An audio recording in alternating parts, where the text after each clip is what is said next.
Hello guys, this is khushigrewall, machine learning engineer working remotely and living in farms. It's okay, never mind. Yes, this is intro. बढ़िया है ना? तुम confused इसलिए नहीं हो क्योंकि लाइफ डिफिकल्ट है. तुम कंफ्यूज्ड इसलिए हो क्योंकि बहुत सारे ऑप्शंस हैं. Too many opinions, too many distractions, too many comparison and too many noise and दिमाग बोलते हैं भाई सिस्टम हैंग, प्लीज रीसेट. और यही प्रॉब्लम हमारी मशीन लर्निंग में भी होती है जब हमारे डेटा में 50 to 100 फीचर्स होते हैं और फिर मॉडल बोलता है हाँ इंपॉर्टेंट क्या है यार.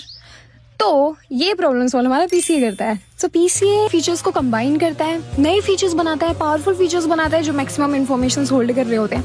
आई नो अब तुम ये बोलोगे रेगुलराइजेशन भी तो यही करता है.